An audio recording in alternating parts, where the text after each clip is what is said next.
Bienvenidas y bienvenidos a 5x5, el mejor programa de concursos de la televisión. ¿Crees que sabes todo sobre 5x5? Entonces, ven y participa. Nuestra primera concursante por el equipo 5, Valeria. Muchas gracias, Eureka. Estoy muy feliz por participar en este concurso.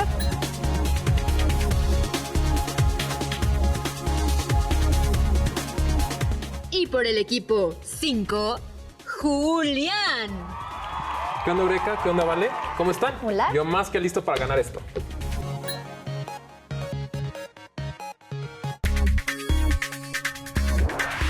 Bueno, yo quiero ganar el concurso para poder comprarle una actualización Eureka. Creo que le hace un poco de falta y la verdad me gustaría mucho darle la sorpresa. Entré en este concurso porque con lo que gane quiero comprarle unos accesorios a Eureka y a mí que ya nos hacen mucha falta. Bueno, lo de Eureka es un pretexto. Muy bien, participantes. Les explico la mecánica. El primero en tocar el botón que está frente a ustedes cada que lance una pregunta tendrá oportunidad de contestarla. Si lo hace de manera correcta, ganará puntos. Pero si se equivoca, pasará la oportunidad al otro concursante y podrá acumular esos puntos. ¿Tienen alguna duda? Yo sí tengo una duda, Eureka. ¡Qué bueno que no hay dudas! Podemos empezar. Recuerden que para que la respuesta sea válida, deben decir el número de programa y la temporada. Pregunta número 1. Menciona 5 especies de animales de las que se haya hablado en alguno de los programas. Julián, oprimiste primero. Veamos tu respuesta. Muy fácil. En la temporada 1, el programa 1, sobre murciélagos. Verificando respuesta. Los murciélagos son los únicos mamíferos que pueden volar.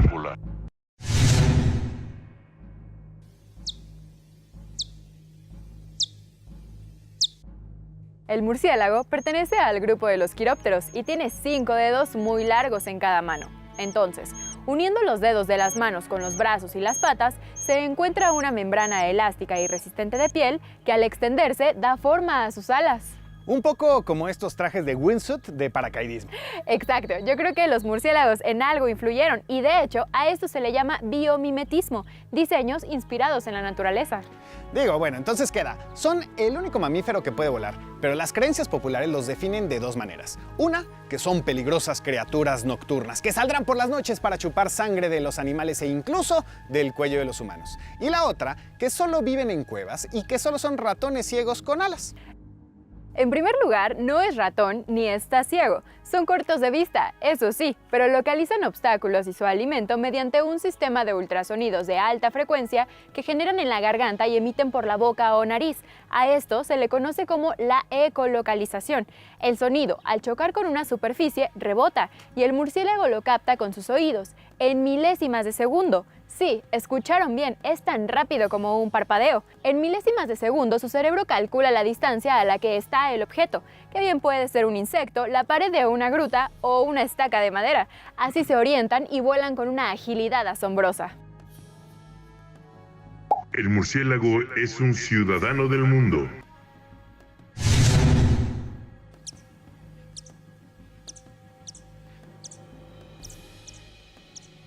Los murciélagos son ciudadanos del mundo. Habitan en los 5 continentes, excepto en los polos, que bueno, no es un lugar muy cómodo para vivir, salvo si eres un pingüino, un oso polar, una foca o un esquimal. Para escoger su morada solo buscan una condición, que haya algo que sirva de percha, porque cuando no están volando se cuelgan con sus 2 patas traseras de árboles huecos, techos de cuevas o hasta en construcciones humanas como pirámides en sitios arqueológicos, debajo de puentes o techos de las casas, y así pueden permanecer por horas, todo el día, cuando duermen.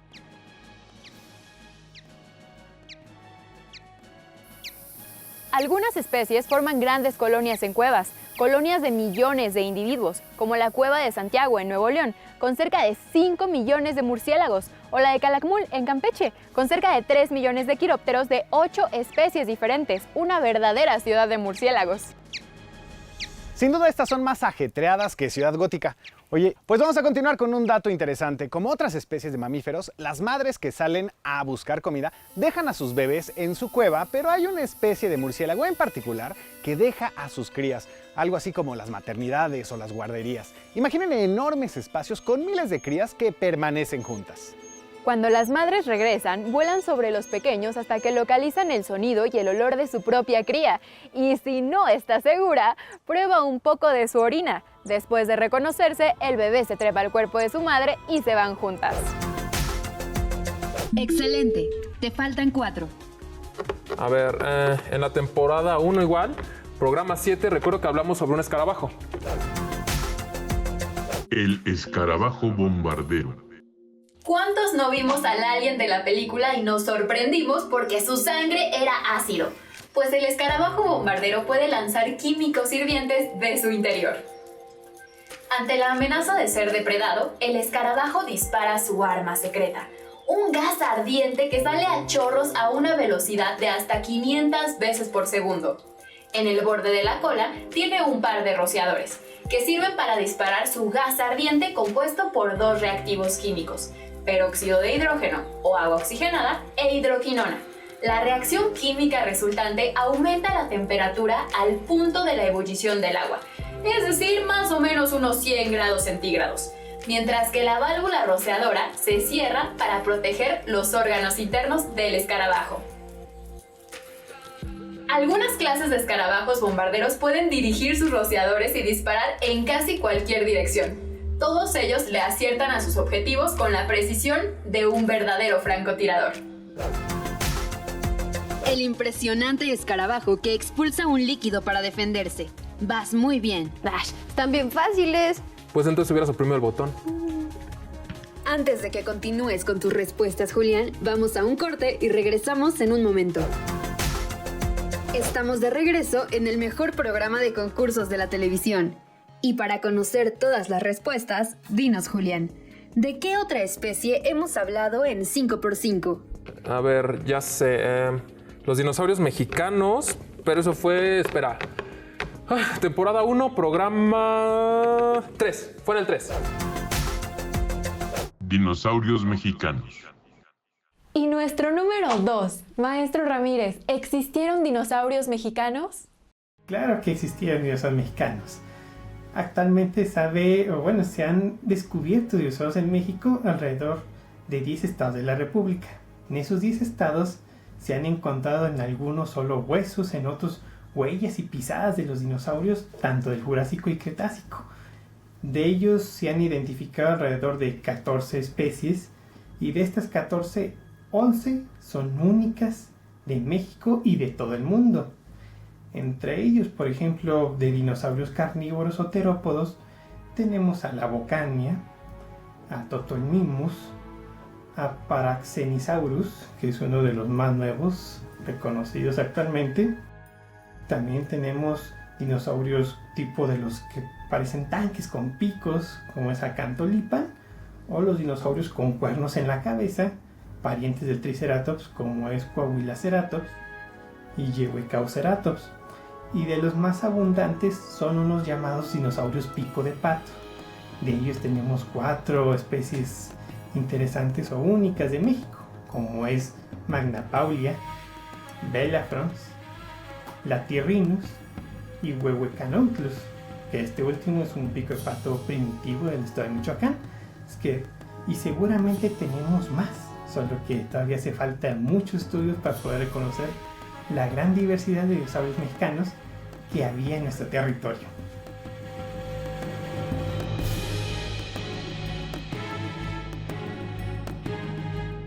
Los géneros de dinosaurios descritos para México destacan en importancia, ya que representan en algunos casos nuevos géneros y especies a nivel mundial.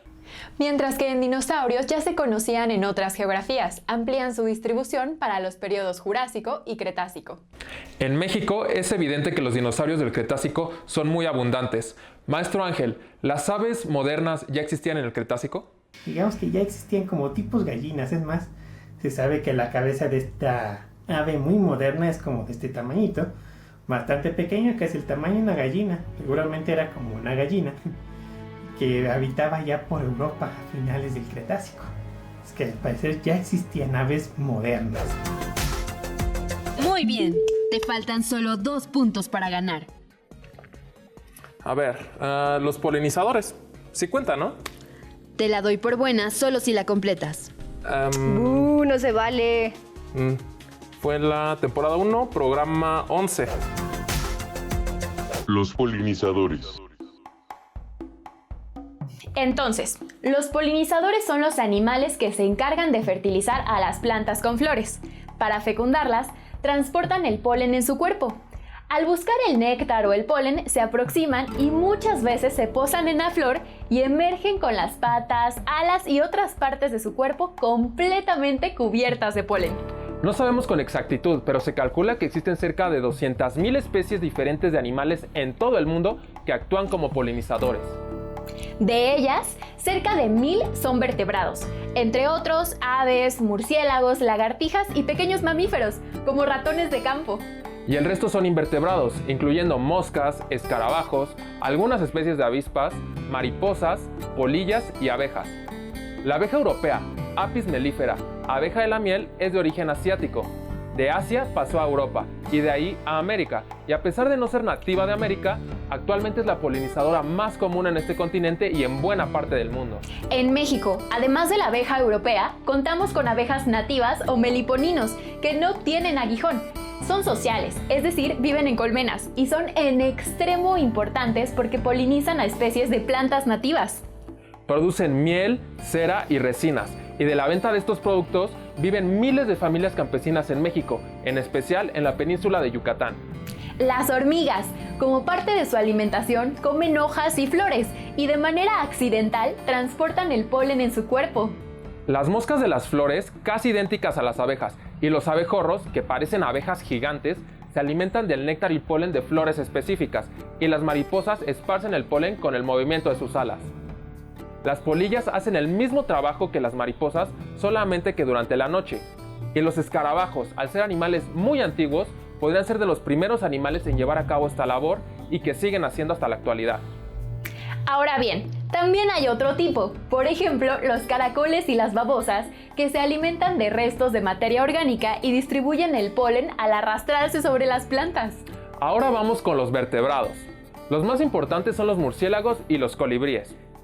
La mayoría de las especies de murciélagos son insectívoras, pero también las hay las que se alimentan de néctar, en especial en las regiones tropicales y desérticas. Otros comen frutas, las muerden y se van volando, y en el camino esparcen las semillas, cumpliendo con la función de dispersores. Además, al acercarse a la planta, su cuerpo se cubre de polen. Los colibríes son las aves más pequeñas del mundo y tienen características diferentes a las demás aves. Por ejemplo, que mueven sus alas a altísimas velocidades y pueden sostenerse en un mismo lugar y volar hacia atrás. Son endémicos del continente americano y 13 especies viven solo en México. Todas se alimentan de néctar. El viento, la niebla y el agua también dispersan este polen, pero entre el 80 y el 90% de las plantas con flores dependen de estos animales para reproducirse. En este programa nos acompaña la doctora María del Coro Arismendi, académica de la Facultad de Estudios Superiores Iztacala. Doctora, muchísimas gracias por acompañarnos. Buenas tardes, quiero agradecerle a Julián y a Michelle por haberme invitado al programa. Muchas gracias a todos. Doctora Coro Arismendi, ¿cuál es la importancia y qué tan eficientes son los colibríes como polinizadores? Los colibríes son un grupo de aves americanas. Son aves que dependen en un 90% de su alimentación en el néctar. El néctar es una sustancia de azúcar, básicamente es azúcar con agua que producen las plantas para atraer animales para que puedan visitarlas, y al visitarlas se lleven las células masculinas de las plantas, las transporten hacia las flores donde están las partes femeninas y se pueda juntar la célula masculina con la célula femenina y se lleve a cabo la reproducción sexual de las plantas. Muy bien, salvaste tu respuesta. A ver, y por último, recuerdo que tuvimos un programa de especies en peligro de extinción y hablamos sobre el berrendo. Pero eso fue en la temporada 1, programa 11, ¿no? Ya, gané. Error. Estás equivocado. Valeria, tu turno. Si tienes la respuesta correcta, te llevas todos los puntos. Muchas gracias, Julián. Claro que tengo la respuesta correcta, Eureka. Es el programa 11, pero de la temporada 2. Oye, Julián, ¿Te acuerdas cuando fuimos a visitar las pinturas rupestres en Baja California Sur? Claro, ¿cómo olvidarlo cuando estábamos en el perímetro de México? Vimos esas pinturas en aquellos muros, declarados como Patrimonio de la Humanidad en 1993. En ellas se ilustra parte de la flora y fauna del momento y podemos ver lo que posiblemente eran berrendos.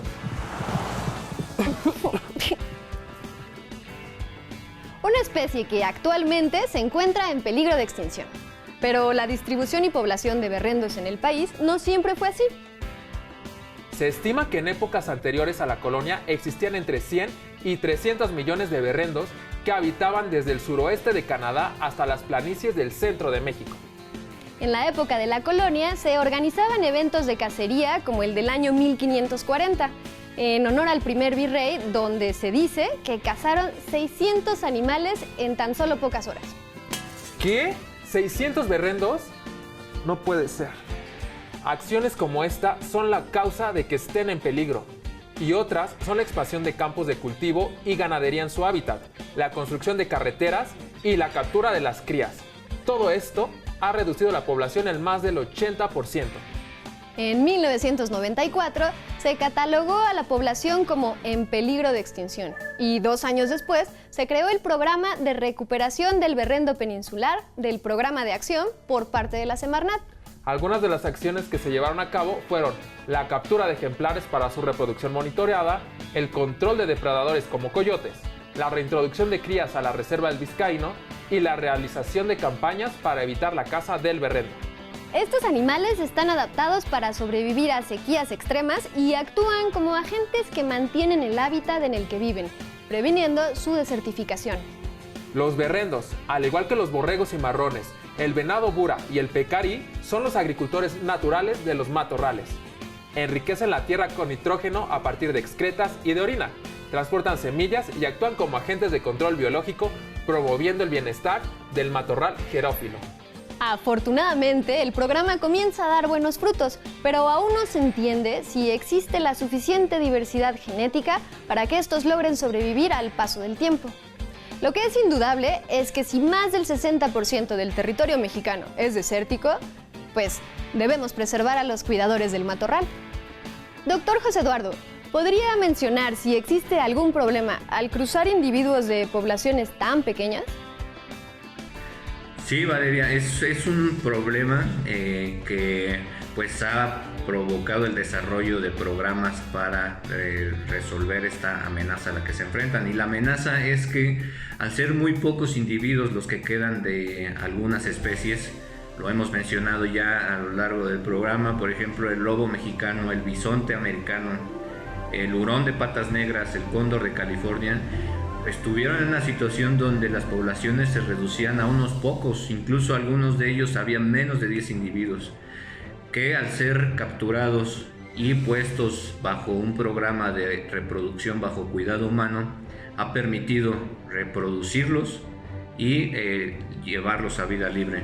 El problema es que como vienen de un grupo muy pequeño, pues puede haber problemas de consanguinidad, ¿no? Es decir, el grupo a final de cuentas está emparentado y si se reproduce de manera no controlada, pues va a haber entrecruzamientos entre padres, hijos, primos, y esto puede tener un problema genético a la larga.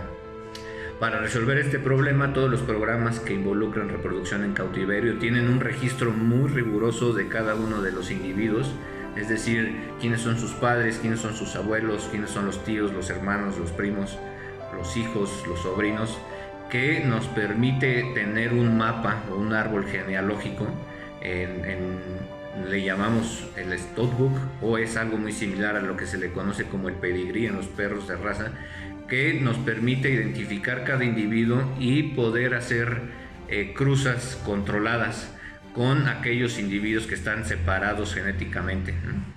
Y es aquí donde radica la importancia de que existan centros de reproducción en diferentes partes del país y del continente, como es el caso para algunos proyectos en México, que permitan hacer un intercambio de individuos para poder resolver este problema de consanguinidad que muchas veces se enfrentan las especies en riesgo. Sin duda, es importante la labor que se está haciendo para preservar algunas especies, Pero esto no solo está en las manos de las autoridades, sino de todos los ciudadanos. Analizando respuesta. Valeria, debo decir que tu respuesta es correcta. Has ganado estos primeros 5 puntos. ¡Qué chafa! O sea, yo no gano nada ni aunque dije 4 respuestas y media. Así son las reglas, Julián. Excelente selección, participantes. Veamos el acumulado de puntos el día 1. Valeria, 5 puntos. Julián, 0 puntos. Pues la estrategia me falló al principio. Pensé que Julián se me iba a adelantar, pero luego llegó su error y tenía que aprovechar y aproveché el error. Muy bien, 5 puntos en mi cuenta. Y todo gracias a ti, Julián. Ya ni me digas, pero la próxima no va a ser así. Muchas gracias por participar en este día 1 del concurso Todo sobre 5x5. Les recomendamos que vayan a estudiar y nos vemos la próxima semana. Muchas gracias, Eureka. Aparte de estudiar, voy a practicar mis reflejos para ganarle a Julián. Pues eso iba a estar difícil, porque yo soy súper rápido. Por lo pronto, los invitamos a que nos acompañen la próxima semana para ver quién ganará este concurso de conocimiento sobre 5x5. Pero antes de despedirnos, recordemos este fragmento de la sección palomera del programa 11 de la primera temporada. 5x5, portadores de vida. Hasta la próxima. Polinización y cultura. Y si se quedaron con ganas de conocer un poco más de los colibríes, vean esto. Colibríes en América. Nuestra invitada, la doctora Coro, tiene un libro muy bonito llamado Colibríes de México y Norteamérica.